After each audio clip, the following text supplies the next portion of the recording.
Hello दोस्तों, मैं आदर्श कुमार आपका अपने आदर्श चेस क्लास पे आप सभी का हार्दिक स्वागत करता हूं। आशा करता हूं आप लोग अच्छे होंगे, स्वस्थ होंगे, मस्त होंगे और आप लोगों की पढ़ाई बेहतर चल रही होगी। तो आज हम पॉलिटी के का हम दूसरा प्रैक्टिस सेट लाए हैं, जो हमारा प्रैक्टिस सेट है मूल अधिकार, फंडामेंटल राइट्स। तो हम बिना देर किए हुए आज के सेशन स्टार्ट करते हैं। और हमारा आज के क्वेश्चन जो है बहुत ही very very very most important है। हर एक आने वाले एग्जाम में आपको कहीं न कहीं क्वेश्चन देखने, एक से दो क्वेश्चन देखने को अवश्य पॉलिटी में मिलेंगे। तो आज का हमारा पहला क्वेश्चन है, मौलिक अधिकारों की सूची में संपत्ति का अधिकार किसके शासनकाल से निकाल दिया गया था। तो आप लोग बताइए कि मौलिक अधिकारों की जो संपत्ति का अधिकार था वो किसके शासनकाल से निकाल दिया गया था। तो आप लोग मुझे किसके शासनकाल से निकाल दिया। तो हमारा पहला क्वेश्चन है राजीव गांधी, दूसरा ऑप्शन है चौधरी चरण सिंह, तीसरा ऑप्शन है इंदिरा गांधी, चौथा ऑप्शन है मोरारजी देसाई। ये एसएससी सीजीएल 2024 में पूछा गया था। तो आप लोग बताइए, मौलिक अधिकार को संपत्ति का अधिकार किसके शासनकाल से हटा दिया गया था। तो इसका राइट आंसर जो हो जाएगा ऑप्शन डी हो जाएगा, मोरारजी देसाई। ठीक है, वही हम लोग अगला क्वेश्चन पे, नेक्स्ट क्वेश्चन पे चलते हैं। अगला क्वेश्चन है, भारतीय संविधान के अनुच्छेद 17 का संबंध किससे है। तो आप लोग बताइए, भारतीय संविधान के अनुच्छेद 17 का संबंध जो है वो किससे। क्या पहला ऑप्शन है शिक्षा से, दूसरा ऑप्शन है स्वास्थ्य से, तीसरा ऑप्शन है अस्पृश्यता उन्मूलन और चौथा ऑप्शन है खाद्य सुरक्षा से। और ये एसएससी जीडी 2023 में क्वेश्चन पूछा गया था। तो आप लोग बताइए कि भारतीय संविधान के अनुच्छेद 17 का जो संबंध है वो किससे संबंधित है। तो इस किससे संबंध 17 आर्टिकल जो का संबंध है वो अस्पृश्यता उन्मूलन से। इसका राइट आंसर हो जाएगा सी। वही लोग हम लोग अगले क्वेश्चन पे चलते हैं। क्या है मूल अधिकार, क्या है। तो आप लोग बताइए कि मूल अधिकार जो है वो क्या है। मूल अधिकार जो है वो क्या है। क्या पहला ऑप्शन है वाद युग, दूसरा ऑप्शन है वाद योग्य नहीं है, तीसरा ऑप्शन है लचीले और चौथा ऑप्शन है कठोर। तो आप लोग बताइए कि मूल अधिकार क्या नहीं है। तो क्या नहीं है, वाद योग्य नहीं है। इसका राइट आंसर जो हो जाएगा क्या हो जाएगा, वाद योग्य। ठीक है, वही हम लोग अगला क्वेश्चन पे चलते हैं।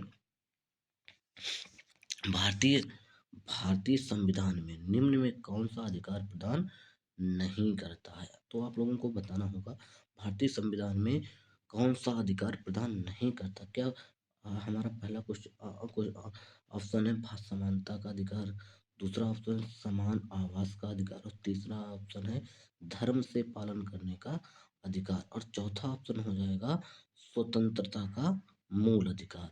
ये स्टेनोग्राफर 2023 में पूछा गया था। ठीक है, तो आप लोगों को बताना संविधान में कौन सा अधिकार कौन सा अधिकार प्रदान नहीं करता। तो आप लोगों को इसमें राइट आंसर बताना होगा। तो कौन सा अधिकार नहीं प्रदान करता, समान आवास का अधिकार, जो राइट आंसर बी हो जाएगा। वही हम लोग अगला क्वेश्चन पे चलते हैं। निम्न में किसने संवैधानिक उपचारों के अधिकार को संविधान का हृदय या आत्मा कहा जाता है। निम्न में किसने संवैधानिक उपचारों के अधिकार को संविधान का हृदय या आत्मा कहते हैं। तो किसे कहते हैं। तो आज का हमारा पहला क्वेश्चन जो हो जाएगा क्या हो जाएगा ऑप्शन, महात्मा गांधी, दूसरा ऑप्शन हो जाएगा जवाहरलाल नेहरू, तीसरा ऑप्शन भीमराव अम्बेडकर, चौथा ऑप्शन हो जाएगा डॉक्टर राजेंद्र प्रसाद। तो आप लोगों को इसमें राइट आंसर बताना होगा कि संवैधानिक उपचारों के अधिकार को संवैधानिक अधिकार या आत्मा किसने कहा। तो किसने कहा है, तो भीमराव अंबेडकर के। इसका राइट आंसर जो हो जाएगा भीमराव अंबेडकर हो जाएगा। ठीक है, वही हम लोग अगले क्वेश्चन पे चलते हैं। किस एक को नागरिक के मौलिक अधिकारों का संरक्षक तथा भारत के संविधान का अभिभावक माना जाता है। तो आप लोगों को बताना किस एक के संविधान के मौलिक अधिकारों का संरक्षक तथा भारत के संविधान का अभिभावक माना जाता है। तो हम आप लोगों को बताना हो कि पहला ऑप्शन है संसद, दूसरा ऑप्शन है महान्यायवादी, तीसरा ऑप्शन उच्च न्यायालय, चौथा ऑप्शन है राष्ट्रपति। तो आप लोगों को बताना होगा कि इसमें राइट आंसर क्या हो जाएगा कि संसद कि किसी एक मौलिक अधिकार, नागरिकों के मौलिक अधिकार का संरक्षक किसके अंतर्गत था, किसके अंदर, उच्चतम न्यायालय के। इसका राइट आंसर हो जाएगा उच्चतम न्यायालय। वही हम लोग अगले क्वेश्चन पे चलते हैं।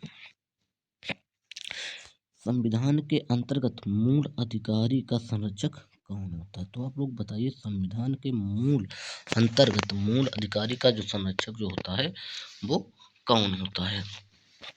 कौन होता है? तो आप लोग बताइए इसमें पहला ऑप्शन हो जाएगा संसद, दूसरा ऑप्शन हो जाएगा राष्ट्रपति, तीसरा ऑप्शन होगा सर्वोच्च न्यायालय, चौथा ऑप्शन हो जाएगा मंत्रिपरिषद। तो आप लोग बताइए इसमें राइट आंसर जो हो जाएगा वो कौन सा होगा? संविधान के अंतर्गत मूल अधिकारी का संरक्षक जो होता है वो कौन होता है? तो आप लोग इसका राइट आंसर बताइए क्या हो जाएगा? सर्वोच्च न्यायालय इसका राइट आंसर हो जाएगा। वहीं हम लोग अगले क्वेश्चन पे चलते हैं। वर्तमान समय में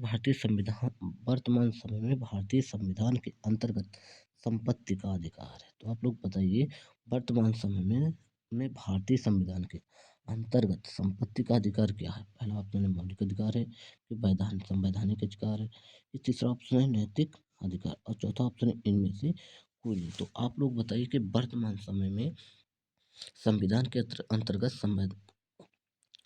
अंतर्गत संपत्ति का अधिकार नहीं है, तो क्या नहीं है? तो आप लोग बताइए इसमें राइट आंसर बताइए। तो राइट आंसर इसका क्या हो जाएगा? राइट आंसर इसका जो हो जाएगा वो वे हो जाएगा, क्योंकि एक वही वैधानिक अधिकार नहीं कि आपको संपत्ति को भी उधर नहीं सकते हैं। ठीक है, वही अगला क्वेश्चन पे हम चलते हैं। भारत के संविधान में का कौन सा अनुच्छेद कानून के समक्ष समानता से संबंधित है? अब आप लोगों को बताना भारत के संविधान में कौन सा अनुच्छेद कानून के समक्ष समानता संबंधित संबंधित है। तो आप लोगों को बताना होगा इसमें राइट जो आंसर हो जाएगा वो कौन सा हो जाएगा। तो आप लोग बताइए पहला ऑप्शन है अनुच्छेद, दूसरा ऑप्शन है आर्टिकल 15 और तीसरा अनुच्छेद 14 और चौथा ऑप्शन है अनुच्छेद और 14। ये सीपीयू 2024 में पूछा गया था। तो आप लोग बताइए तो क्या हो जाएगा राइट आंसर? इसका जो राइट आंसर जो हो जाएगा वो सी हो जाएगा, आर्टिकल 2000 आर्टिकल 14। और हमारे चैनल को लाइक और सब्सक्राइब करते रहिए। तो आप लोग बताइए कि हम क्वेश्चन कैसे लगे। अगर आपको अच्छे लगे तो कमेंट करके बताएं और हमारे चैनल को लाइक और सब्सक्राइब अवश्य करके करते रहिए और हमारे बेल आइकन प्रेस कर ले ताकि हर एक नोटिफिकेशन आपको समय से मिलती रहे। चेंज और आज हमारी अगली क्लास जल्दी होगी। ओके।